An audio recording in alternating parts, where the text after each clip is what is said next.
This is Tim Bryan.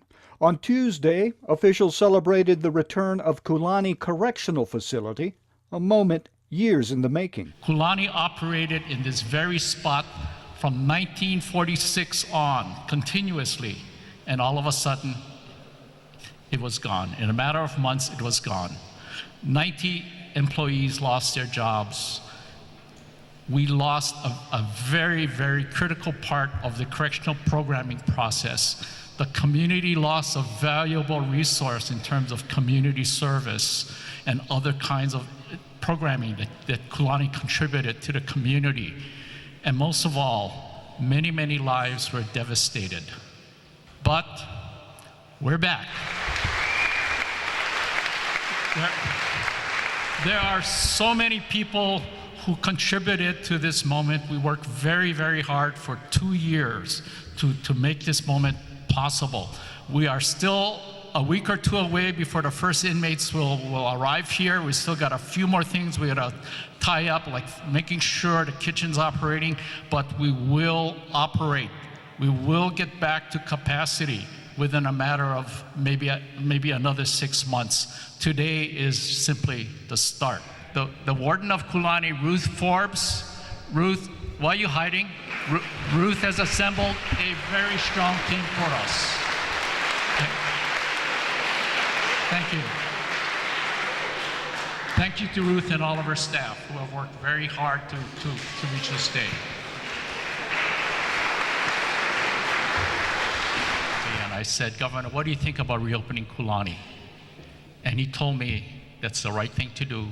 We've got to heal whatever hurt there is in the community. Throughout the past 2 years, we have been able to move forward steadily because we always had the wind behind our back, and the wind came from Governor Abercrombie. Governor Abercrombie has had his heart and soul in doing the right thing for this community, which is reopening Kulani, restoring the jobs, restoring the prison system to what it really needs to be. I really don't need to say too much more about Governor Abercrombie, except that he has been the rock, he has been the foundation for everything we have done. Governor Abercrombie, please.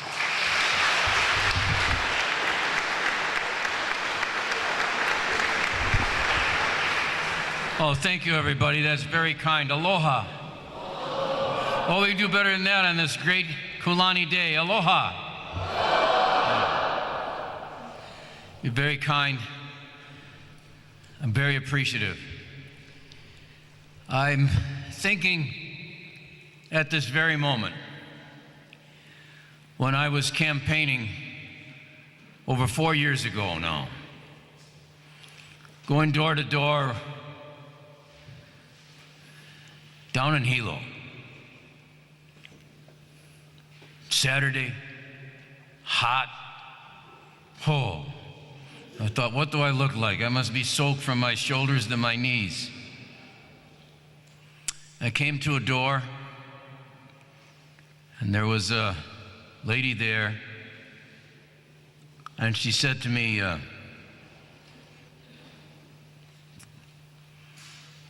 was at Kulani, and she burst into tears.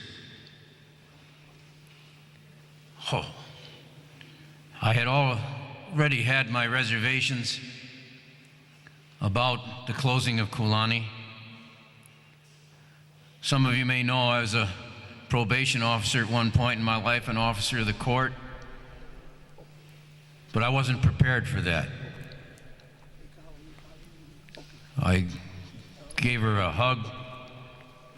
She wept and said that she'd had to go to the neighbor islands in order to work, that her family was in distress, and the rehabilitative capacity of Kulani was lost.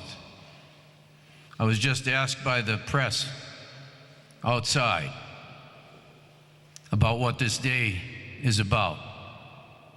And I apologize to you for being a little late coming up here today. The reason was that we were signing bills.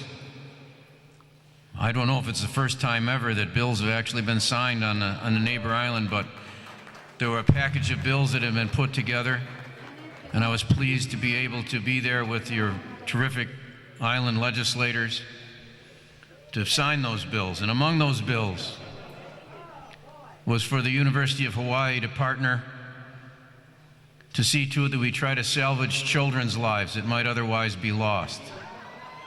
As I said to the press, it's kind of a bookend, it's kind of a spectrum. We're down in Hilo, working very hard to see to it that the lives of young people can be salvaged before they go astray.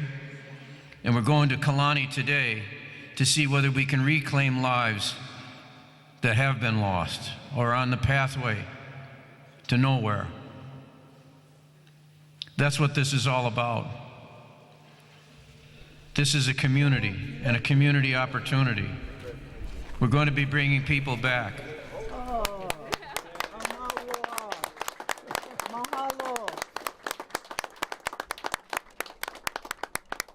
There's so many individuals who've made this commitment, so many people who have helped to bring this about.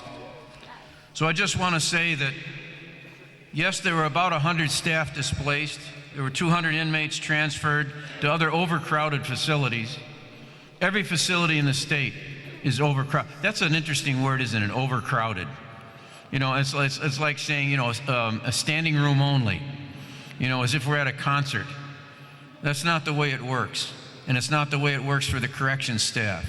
The pressure on a corrections staff in a facility that has more people in it than was meant to be is really a tough situation to deal with, and you have to deal with it 24 hours a day, 365 days and nights a week.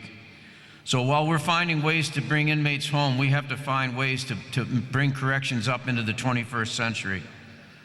Inmates do better with family interaction and bonding. You can't get that on the mainland, and you can't get it for corrections people who get separated from their families either. It's not just the prisoners, not the inmates who are separated. It was the corrections staff itself, statewide, starting here in Kulani, who got separated from each other, and that's what we're going to end. You can be guaranteed that. So we're going to return at least 200 minimum security inmates here. We're going to be dealing with questions about parole and release. We're going to have the most extensive agriculture program in the history of the state develop around Kulani.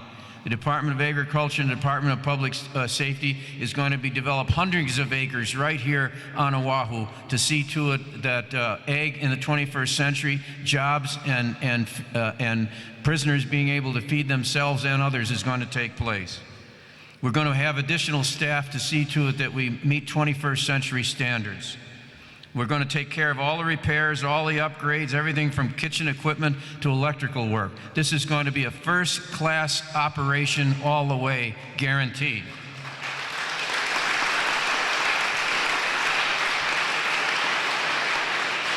So I'm very, very pleased to be a part of it. I'm very, very pleased to be working with our terrific corrections personnel and their families throughout the state.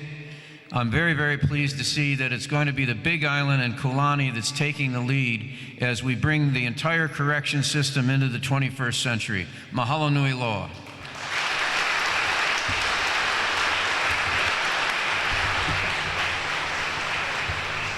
She told me that her father